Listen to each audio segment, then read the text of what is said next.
Mababa ang tsansa na maging bagyo ang binabantayang low pressure area sa loob ng Philippine Area of Responsibility. Pero dahil sa LPA, asahan po ang mga pag-ulan sa Luzon. Bukod dyan, isa pang LPA ang binabantayan din sa labas ng bansa. Ang update sa lagay ng panahon alamin natin mula kay Pag-asa Weather Specialist Lian Loreto. Magandang umaga po.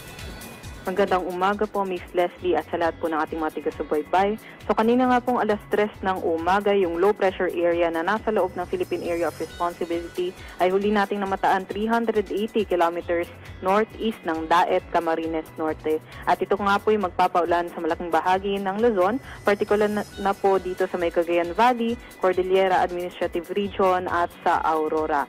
Pero dito naman po sa Metro Manila, Ilocos Region, sa rest ng Central Luzon, Calabarzon, Bicol Region, sa may Mimaropa area at sa Northern Samar, asahan po natin ang makulimlim na panahon, may kalat-kalat na pag-ulan, pagkulog at pagkidlat dahil pa rin po sa LPA.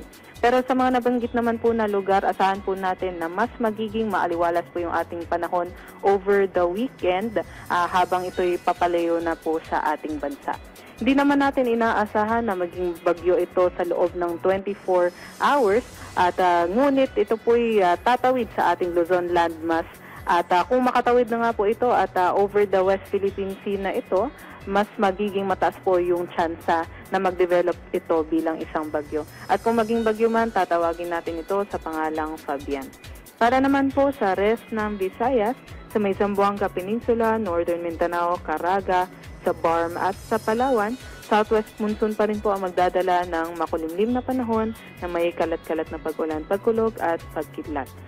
Sa nalalabing bahagi ng Mindanao, maaraw at mainit.